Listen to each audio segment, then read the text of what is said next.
আপনাদের হাওর অঞ্চলগুলোতে যাবেন, যাওয়ার পর যখন পানি না থাকে, পানি না থাকা অবস্থায় হাওরের এক পাশ থেকে আরেক পাশে তাকাবেন, লম্বা মাইলের পর মাইল ঘর বাড়ি নাই, এইভাবে দূর থেকে তাকাইবেন আর প্রচন্ড রৌদ্রের মধ্যে আপনার পিপাসা লাগছে। এখন আপনার মনে হবে সামনে পানি আছে, একটু পানি পান করবো। হাওরে তাকাইছেন, পানি কই? ওই যে দূরে চিকচিক করতেছে পানি। পিপাসা নিয়ে আপনি পানির কাছে গেছেন পানি পান করার জন্য, কাছে গিয়ে দেখেন না, এটা তো পানি না, দূর থেকে আমার চোখে চিকচিক কিছু একটা দেখছে। ওই যে চিকচিক যেটা দেখছেন এটা হলো মরিচিকা। বলেন কি? তাহলে মরিচিকাকে পানি মনে করছেন, আসলে কি পানি? ঈমান ছাড়া, অশুদ্ধ আকীদা নিয়ে কেউ হাজারো ভালো কাজ যদি করে, মরণের পর তার ওই ভালো কাজ মরিচিকাকে যেমন পানি মনে হয়েছে, তার ওই ভালো কাজ মনে হবে অনেক কিছু আসলে মরিচিকা। আর মরিচিকা মানে কিছুই না, তার এই ভালো কাজ কিছুই না। আল্লাহ পাক রব্বুল আলামিন সূরা নূরের মধ্যে বলেন, ওয়াল্লাযীনা কাফারু আ'মালুহুম কাসারাবিম বিকিআতি ইয়াহসাবুহুজ যামআনু মা। যারা কাফের তাদের আমলের দৃষ্টান্ত, ভালো কাজের দৃষ্টান্ত কাসারাবিম বিকিআ, মরুভূমির মধ্যে মরিচিকার মতো। ইয়াহসাবুহুজ যামআনু মা,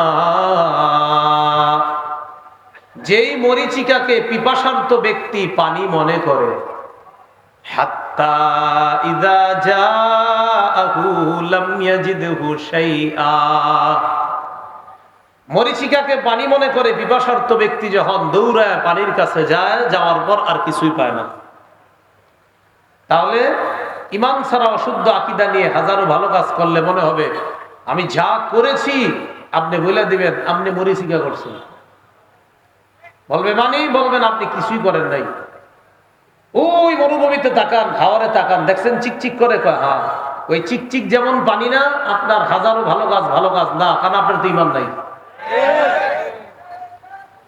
তাহলে কি শিখলাম আমরা? আমরা প্রথমে শিরোনাম 4টা শিখছি।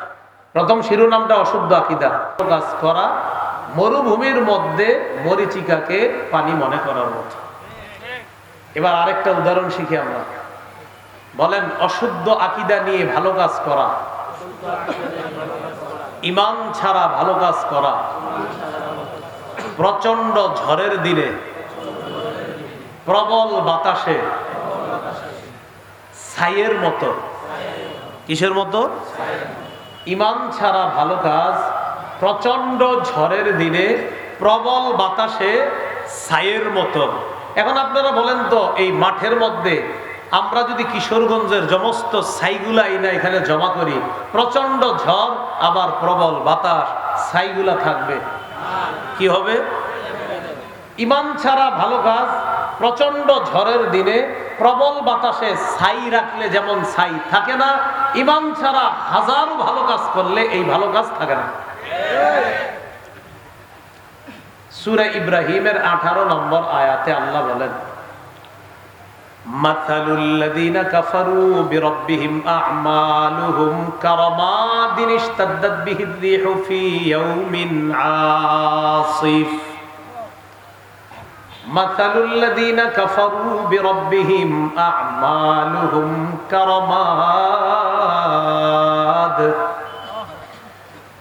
যারা তাদের রবকে অস্বীকার করে তাদের দৃষ্টান্ত হলো কারামাদ। আ'মালুহুম, মাসালুল লাযীনা কাফারু বিরাব্বিহিম আ'মালুহুম, তাদের আমলের দৃষ্টান্ত কারামাদ, ছাইয়ের মতো। কেমন ছাই? ইশতাদ্দাত বিহির রিহ, যেই ছাইকে প্রবল বাতাস প্রবল বেগে উড়িয়ে নিয়ে যায়। কবে? ফি ইয়াউমিন আসিফ, প্রচন্ড ঝড়ের দিনে। প্রচন্ড ঝড়ের দিনে ছাইকে প্রবল বাতাস যেমন উড়িয়ে নিয়ে যায়, ঈমান ছাড়া হাজারো ভালো কাজ যদি কেউ করে তো মনে করতে হবে আমি আমার এই হাজারো ভালো কাজ প্রচন্ড ঝড়ের দিনে প্রবল বাতাসে রাখলাম, আর ওই বাতাস সব উড়ায় নিয়ে গেল, আমি শূন্য হয়ে গেলাম। এবার আরেকটা দৃষ্টান্ত নেই, চলেন। বলেন, ঈমান ছাড়া ভালো কাজ, অদেখা, উড়তে থাকা, বিক্ষিপ্ত, ধুলি কণার ন্যায়। আবার বলেন, ঈমান ছাড়া ভালো কাজ, না দেখা, উড়তে থাকা, বিক্ষিপ্ত, ধূলিকণার ন্যায়। এই যে আমরা এখন এদিকে তাকাইলে দেখেন কোনো ধূলিকণা দেখতেছি না, কিন্তু আসলে ধূলিকণা আছে। এগুলা সাধারণত দেখবেন কবে যাবেন, শীতকালে টিনের ঘরের ছিদ্র দিয়ে একটা রৌদ্র আসে, দেখবেন চিকুন করে। এই রৌদ্রের মধ্যে কি জানি চিক চিক চিক করে, আসলে কিন্তু পুরা ঘরে, শুধু রৌদ্রে না, পুরা ঘরেই উঠতেছে, কিন্তু আমরা দেখতেছি খালি ওইটা। ঈমান ছাড়া ভালো কাজ যারা করে তাদের এই ভালো কাজের দৃষ্টান্ত না দেখা, উঠতে থাকা, বিক্ষিপ্ত ধূলিকণার মতো। সূরা ফুরকানের মধ্যে আল্লাহ পাক রব্বুল আলামিন বলেন, 19 পারা প্রথম পৃষ্ঠাতে আছে, ওয়াকাদিমনা ইলা মা আমিলু মিন আমাল ফাজআলনাহু হাবাআম মানসুরা। যারা ঈমান ছাড়া ভালো কাজ করে আমি আল্লাহ তাদের এই কাজের ফয়সালা করব, সিদ্ধান্ত করব, এবং তাদের এই ভালো কাজগুলোকে আমি অদেখা, উড়তে থাকা, বিক্ষিপ্ত ধূলিকণার মতো বানায় দিব। কিয়ামতের ময়দানে খুঁজবে, দেখা যাবে না, নাই। ঘটনা কি? ঘটনা ঈমান নাই। ঘটনা কি? খুব মন দিয়ে শুনেন, গুরুত্বপূর্ণ একটা কথা বলার জন্য আমি লম্বা ভূমিকা টানবো। শুধু গুরুত্বপূর্ণ কথাটা কি? ওই যে আজকের অনুষ্ঠান শানে রিসালাত, এই বিষয়টার দিকে আমাদের আসতে হবে। তাহলে ঈমান নাই, ভালো কাজ উড়তে থাকা, বিক্ষিপ্ত ধূলিকণা হয়ে গেল, এই একটা আমরা জানলাম। এখন আমার সাথে একটু বলেন, যেটা দেখা যাবে না, বলেন, সেটা ওজন দেওয়ার প্রশ্ন আসে না। সেটা ওজন দেওয়ার, যাও বিনা ওজনে জাহান্নাম। দলিল সূরা কাহফ 103 থেকে 108 নম্বর আয়াত, মন দিয়ে শুনেন। সফল কারা, ব্যর্থ কারা, এই দুই শ্রেণীর আলোচনা আল্লাহ করেছেন। আল্লাহ বলেন, কুল হাল নুনাব্বিউকুম বিল আখসারিনা আ'মালা আল্লাযীনা দাল্লা সা'য়ুহুম ফিল হায়াতিদ দুনিয়া ওয়া হুম ইয়াহসাবুনা আন্নাহুম ইউহসিনুনা সুনআ উলাইকা আল্লাযীনা কাফারু বিআয়াতি রাব্বিহিম ওয়া লিকাইহি ফাহাবিতাত আ'মালুহুম ফালা নুকিমু লাহুম ইয়াওমাল কিয়ামাতি ওয়াজনা। নবী, আপনি বলেন, আমি কি তোমাদেরকে তাদের ব্যাপারে বলবো যারা আমলে অধিক ক্ষতিগ্রস্ত? তাহলে আপনারা আমরা সবাই জানতে চাই না আমলে কারা বেশি ক্ষতিগ্রস্ত? যারা ভালো কাজ করে কিন্তু ক্ষতিগ্রস্ত। আরে এটা কেমন কথা, ভালো কাজ করলে ক্ষতিগ্রস্ত হবে কেন? তা আল্লাহ বলে দিচ্ছেন, আল্লাযীনা দাল্লা সা'য়ুহুম ফিল হায়াতিদ দুনিয়া, যারা দুনিয়ার জীবনে যত চেষ্টা করে তাদের সব চেষ্টা ব্যর্থ হয়ে যাবে। ওয়া হুম ইয়াহসাবুনা আন্নাহুম ইউহসিনুনা সুনআ, অথচ তারা মনে করে তারা সব ভালো কাজ করে। তাদের ধারণা তারা সব ভালো কাজ করে। যেমন আপনারা অনেকে ট্যাটু আঁকেন হাতের মধ্যে, কেন তার ট্যাটু হাতে আঁকেন কেন? হুজুর অমুকে আপনার তার ঈমান না থাকলেও সে ইহুদি হইলেও সে কিন্তু মুসলমানদেরকে এই সহযোগিতা করে। আচ্ছা তাই নাকি? হ্যাঁ। আর অমুককে কেন ওনার ট্যাটু হাতে আঁকেন কেন? ফেসবুকে স্ট্যাটাস দেয়, তাকে আমার যেই কারণে ভালো লাগে, এইগুলা লেখা স্ট্যাটাস দেয় ফেসবুকে, আবার হাতে ট্যাটু ইত্যাদিও আঁকে, আর ভাবে সে ভালো কাজ করছে। আরে তারাও ভাবে তারা ভালো কাজ করছে, আমাদের দেশের মুসলমান অনুসারীরাও ভাবতেছে এরা ভালো কাজ করছে। আল্লাহ কি কয় দেখেন, আল্লাহ কয় এরা মনে করে ভালো কাজ করছে, কিন্তু এদের ভালো কাজের এরা অধিক ক্ষতিগ্রস্ত। কয় কেন জানো? উলাইকা আল্লাযীনা কাফারু বিআয়াতি রাব্বিহিম ওয়া লিকাইহি ফাহাবিতাত আ'মালুহুম, তারা তাদের রবের আয়াতগুলা অস্বীকার করেছে। রবের সাথে সাক্ষাৎকে অস্বীকার করেছে, ফলে তাদের যত ভালো কাজ হাবিতত, সব নষ্ট হয়ে যাবে। ফালা নুকিমু লাহুম ইয়াউমাল কিয়ামাতি ওয়াজনা, ফলে আমি তাদের এই আমলের কোনো ওজন নির্ধারণ করব না, তাদের এই আমলের কোনো ওজন সাব্যস্ত করব না। আমি আগেই বলছি, ওজন সাব্যস্ত করবে না আল্লাহ। কেন? এক তো তাদের এই আমল বিক্ষিপ্ত ধূলিকণার মতো বানায় দিছে। এবার আল্লাহ বলতেছে যেটা দেখাই যাবে না এটা আবার ওজন দিব কেন? তাই বলতেছে ফালা নুকিমু লাহুম ইয়াউমাল কিয়ামাতি ওয়াজনা, তাদের এই ভালো কাজের কোনো ওজনই সাব্যস্ত করব না, কারণ ঈমান নাই। কি নাই বলেন? ঈমান নাই। এই কথাটা সূরা আলী ইমরানের 21-22 নম্বর আয়াতে আল্লাহ বলছেন। আল্লাহ রব্বুল আলামিন বলেন, ইন্নাল্লাযীনা ইয়াকফুরুনা বিআয়াতিল্লাহ ওয়া ইয়াকতুলুনান নাবিয়্যিনা বিগাইরি হাক্কিন ওয়া ইয়াকতুলুনাল্লাযীনা ইয়া'মুরুনা বিল কিসতি মিনান নাস ফাবাশশিরহুম বিআযাবিন আলীম। উলাইকা আল্লাযীনা হাবিতাত আ'মালুহুম ফিদ দুনিয়া ওয়াল আখিরাহ, যারা আল্লাহর আয়াতকে অস্বীকার করে, যারা নবীদেরকে অন্যায়ভাবে হত্যা করে, যারা তাদেরকে হত্যা করে, যারা মানুষকে ন্যায়ের আদেশ করে, ফিলিস্তিনের মুসলমানদেরকে যেই সমস্ত ইহুদিরা হত্যা করেছে, আর তারা অন্যদেরকে বলে আমরা তো অমুক অমুক ভালো কাজ করি। সমস্যা কি ভালো কাজ করলে? কিন্তু ফিলিস্তিনের মুসলমানদেরকে যে হত্যা করেছে তারা, এরা পৃথিবীর সবচেয়ে শ্রেষ্ঠ শীর্ষ সন্ত্রাসী হিসাবে তাদের যত ভালো কাজ থাকুক না কেন, এই ভালো কাজের কোনো মূল্য থাকবে না। সন্ত্রাসী ইহুদিরা ফিলিস্তিনের মুসলমানদেরকে হত্যা করছে, ইসরায়েলের ইহুদির কয়েকদিন পরে পরে এরা এগুলো, আর দুনিয়াবাসীরা অনেক সময় বুঝায় এই কাজ ওই কাজ, সমস্ত কুফরি শক্তিগুলা এক। মনে রাখবেন, এরা মাঝে মাঝে বুঝাবে আমরা অনেক ভালো কাজ করি। এটা মনে রাখবেন, কোন বেঈমান যদি ভালো কাজ করে একবারও মনে রাখবেন এটার ভিতরে ওর কোন ষড়যন্ত্র লুকানো আছে, সে আপনার পিছনে বিরোধিতা করে। তো আল্লাহ বলে যারা তাদেরকে হত্যা করে, যারা মানুষকে ন্যায়ের আদেশ করে, ফাবাশশিরহুম বিআযাবিন আলীম, নবী আপনি তাদেরকে যন্ত্রণাদায়ক শাস্তির সুসংবাদ জানায়া দেন। উলাইকা আল্লাযীনা হাবিতাত আ'মালুহুম ফিদ দুনিয়া ওয়াল আখিরাহ, এরা তারা যাদের দুনিয়া আখিরাতে আমল নামা বরবাদ, যত ভালো কাজ করবে সব বরবাদ।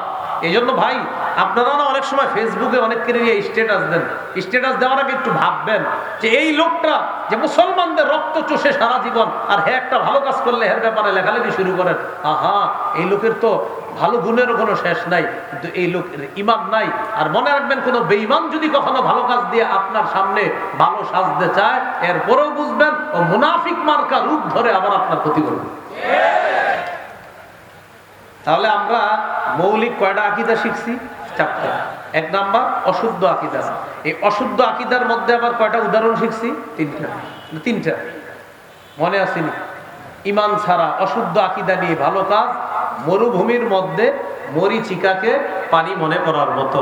2 নাম্বার শিখেছিলাম ঈমান ছাড়া অশুদ্ধ আকীদা নিয়ে ভালো কাজ প্রচন্ড ঝড়ের দিনে প্রবল বাতাসে ছাই রাখার মতো, ছাই উড়িয়ে নেয় যে প্রবল বাতাস।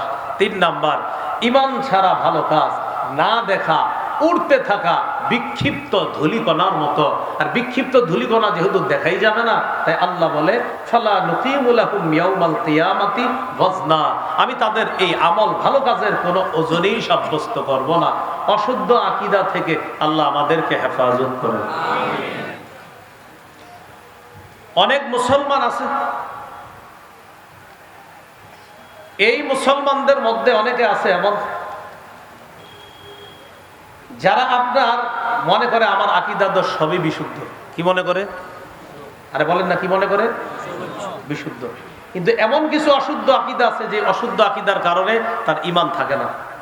এবার দ্বিতীয় শিরোনামটা ছিল অশুদ্ধ আকীদা মিশ্রিত বিশুদ্ধ আকীদা। কি ছিল? এটা আমাদের গুরুত্বপূর্ণ আলোচনা। বলেন কি ছিল? এটা কয়েকবার বলেন, কি ছিল? অশুদ্ধ আকীদা মিশ্রিত বিশুদ্ধ আকীদা। আবার অশুদ্ধ আকীদা মিশ্রিত বিশুদ্ধ। এটা জরুরি, এটা খুব ভালোভাবে শিখবেন। এই দ্বিতীয়টা, রমজানে এক ব্যক্তি 30টা রোজা রাখছে। রোজা রাখার পর ঈদের দিন তার আব্বার কবর জিয়ারত করতে গেছে। এটা তো ভালো কাজ। কবর জিয়ারত করার পর আরেক আব্বার কবরে গেছে, আরেক আব্বার কবর, অর্থাৎ উনি আরেকজনের বাবা বলাই যায়, বাবা, বাবার বয়সী বাবাকে তো বলা যাবে, উনি আমার বাবার বয়সী, এরকম আর কি। তো এই জাতীয় কোন আব্বার কবর জিয়ারত করতে গেছে। চারোদিকে তাকায় দেখে কেউ দেখে না ওনারে, ছোট্ট করে আবেগে একটা সেজদা দিছে। ওনার কথা আমার কেউ দেখে নাই, এই জন্য একটা সেজদা দিছে। কি সুন্দর! বলেন তো, রমজানের রোজাগুলো উনি রাখছে কার জন্য? সওয়াব দিবে কে? উনি যে কাউরে না দেখায় কবরে সেজদাটা দিয়ে দিছে, এটা দেখছে কে? বাস, যিনি সওয়াব দিবে তিনি তার সব নষ্ট করে দিবে। রমজানের সওয়াব দিবে কে? এই যে সেজদাটা দিছে, এটা দেখছে কে? খালাস, আর আমলনামা সব বরবাদ। মানুষ দেখুক আর না দেখুক, আমলনামা বরবাদ। সূরা জুমারের 65 নম্বর আয়াতে আল্লাহ বলেন, ওয়ালাকাদ উহিয়া ইলাইকা ওয়া ইলাল লাযিনা মিন ক্বাবলিক লাইন আশরাকতা লায়াহবাতান্না আমালুকা ওয়া লাতাকুনান্না মিনাল খাসিরিন। নবী, আপনার প্রতি আর আপনার পূর্ববর্তী নবীদের প্রতি এই মর্মে ওহী প্রেরণ করা হয়েছে, যদি, বলেন সবাই, যদি, আবার বলেন যদি আপনি শিরক করেন। আলেম ছাড়া অন্যরা বলেন তো, এই আপনি কে উদ্দেশ্য? নবী। হ্যাঁ, মাশাআল্লাহ। কারে বলতেছে? আল্লাহ।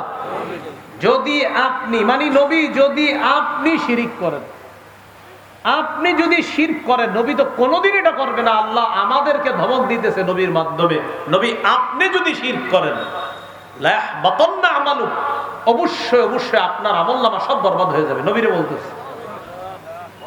নবীদের আমলের শেষ নাই, আমাদের তো আমলই নাই। তাহলে প্রিয় ভাইয়েরা, জিন্দিগিতে একটা কথা মনে রেখেন, হাতে পায়ে ধরে গিয়ে কথাটা বলে যাই, যা কিছু করেন আর না করেন, স্বপ্নেও শিরিক করেন না। কি বললাম? মানে স্বপ্নে শিরিক করলে যদিও আপনার কোনো গুনাহ হবে না, আপনি তো আর জানেন না, স্বপ্ন তো স্বপ্ন। কথার কথা বললাম, জাগ্রত অবস্থা তো প্রশ্নই আসে না। আল্লাহরে বলবেন, আল্লাহ স্বপ্নেও যেন শিরিক না করি। সহিহ বুখারীর 1237 নম্বর হাদিস, ছোট হাদিস, কিতাবুর রিকাব বা কোমল হওয়া অধ্যায় বুখারীতে হাদিসটা আসছে অনেক বড় করে। একই হাদিস, এক জায়গায় ছোট আর এক জায়গায় বড় করে আসছে। চাঁদের রাতে আল্লাহ রাসূল হাঁটতেছে সাল্লাল্লাহু আলাইহি ওয়াসাল্লাম, তার আরেক সাহাবী দূর দিয়ে হাঁটতেছে। কল্পনায় আনেন, একদিক দিয়ে আল্লাহ রাসূল হাঁটতেছে, আরেক দিক দিয়ে তার সাহাবী হাঁটতেছে। তো সাহাবী দেখতেছে নবী হাঁটতেছে। সাহাবী বলতেছে, আমি মনে করলাম নবীজি একা হাঁটাটা পছন্দ করতেছে, থাক একাই হাঁটুক, তাই আমি নবীর কাছে যাইতেছি না। ফালতাফাতা ইলাইয়া, নবী আমার দিকে হঠাৎ তাকাইলেন। তাকানোর পর আমার দিকে তাকায় বললেন, মান, এই কে? এরকম বললেন। আমরা এরকম দেখবেন অনেক সময় থাকে, রাত্রে আপনি পুকুরের পাড়ে হাঁটতেছেন, কেউ নাই, হঠাৎ একজনে দেখছেন, কে? আব্দুর রহমান নাকি? এরকম বলি না আমরা? তো নবীজি বলতেছেন, মান, এই কে? আহাদিম মির রিজালিকুম ওয়ালাকির রাসূলুল্লাহ ولكن رسول الله وخاتم النبيين وكان الله بكل شيء عليما وقال رسول الله صلى الله عليه وسلم إن مثلي ومثل الأنبياء من قبلي كمثل رجل بنى بيتا فأحسنه وأجمله إلا موضع لبنة في زاوية فجعل الناس يطوفون به ويعجبون له ويقولون هلا ووضعت هذه اللبنة فقال رسول الله صلى الله عليه وسلم أنا اللبنة أنا خاتم النبيين لا نبي بعدي أو كما قال عليه الصلاة والسلام وقال عليه الصلاة والسلام إن النبوة والرسالة قد انقطعت فلا نبي بعدي ولا رسول أو قال فلا رسول بعدي ولا نبي أو كما قال عليه الصلاة والسلام اللهم صل على محمد وعلى آل محمد كما صليت على إبراهيم وعلى آل إبراهيم إنك حميد مجيد اللهم بارك على محمد وعلى آل محمد كما باركت على إبراهيم وعلى آل إبراهيم إنك حميد مجيد اللهم إني أعوذ بك من شر لساني وشر سمعي وشر بصري وشر مني ইমাম ওলামা পরিষদ করিমগঞ্জ পৌর শাখার উদ্যোগে শানে রিসালাত ইসলামী মহাসম্মেলনের সম্মানিত সভাপতি মণ্ডলী হযরত মাওলানা নুরুল আলম দামাত বরকাতুহুম সভাপতি মজলিসের শুরা ইমাম ওলামা পরিষদ করিমগঞ্জ উপজেলা মোহতামিম জামিয়া আরাবিয়া আহাদিয়া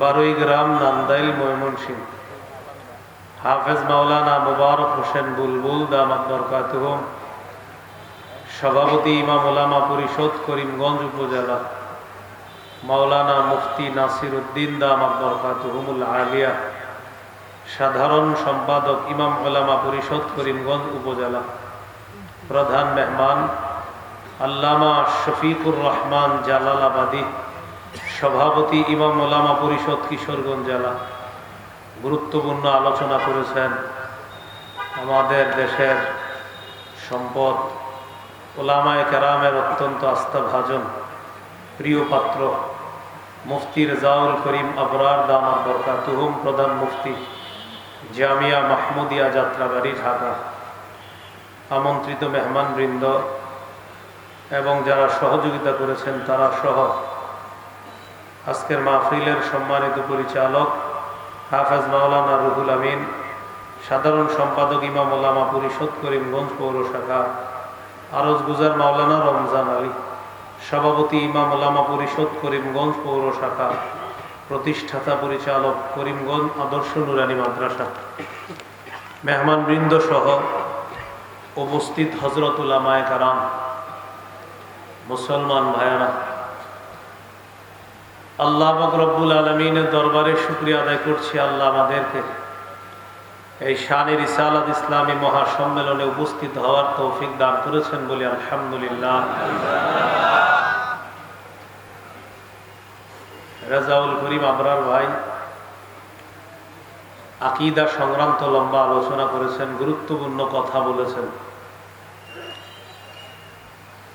আকীদার বিষয়গুলা গুরুত্ব সহকারে বুঝে বিশুদ্ধ আকীদা নিয়ে যেন আল্লাহর কাছে যেতে পারি, আল্লাহ তৌফিক দান করেন। শানে রিসালাত এই শব্দটা সামনে রেখে আমিও আপনাদের সামনে আকীদা সংক্রান্ত কয়েকটি কথা বলবো। প্রথমে মৌলিকভাবে 4টা কথা মনে রাখেন, একটু আমার সাথে বলেন। অশুদ্ধ আকীদা। 2 নম্বর, অশুদ্ধ আকীদা মিশ্রিত বিশুদ্ধ আকীদা। 3 নম্বর, সংশয়বাদী আকীদা। 4 নম্বর, বিশুদ্ধ আকীদা। তো আমি আবার বলছি, এবার মন দিয়ে শোনেন শুধু। 1 নম্বর অশুদ্ধ আকীদা, 2 নম্বর অশুদ্ধ আকীদা মিশ্রিত বিশুদ্ধ আকীদা, 3 নম্বর সংশয়বাদী আকীদা, 4 নম্বর বিশুদ্ধ আকীদা। প্রথম 3 আকীদাওয়ালার ঠিকানা জাহান্নাম, শেষের যে বিশুদ্ধ আকীদা তার ঠিকানা জান্নাত। 1 নম্বর অশুদ্ধ আকীদা। এই অশুদ্ধ আকীদা নিয়ে কবরে গেলে এই ব্যক্তির ঠিকানা জাহান্নাম। অশুদ্ধ আকীদা, এই অশুদ্ধ আকীদা নিয়ে যে যত ভালো আমল করবে দুনিয়াতে, যত ভালো কাজ করবে, সব ভালো কাজ বরবাদ হয়ে যাবে। যেমন কারো আকীদা অশুদ্ধ, তিনি হসপিটাল করেছেন 50-60টা, দাতব্য প্রতিষ্ঠান আছে তার, দান করার সংস্থা আছে তার, কিন্তু তার আকীদা অশুদ্ধ। এই ব্যক্তি এত ভালো কাজ করার পরও তার এই ভালো কাজগুলোর কোনো মূল্য থাকবে না। এই জন্য প্রথমে তো 4টা শিরোনাম শিখলাম। এবার ওই 4 শিরোনামের মধ্যে প্রথম শিরোনাম হলো অশুদ্ধ আকীদা। এই অশুদ্ধ আকীদাওয়ালা, এই শিরোনামে আমরা কিছু দৃষ্টান্ত শিখবো, কিছু কথা শিখবো নতুন করে। একটু আমার সাথে বলেন, বলেন ঈমান ছাড়া ভালো কাজ। মরুভূমির মধ্যে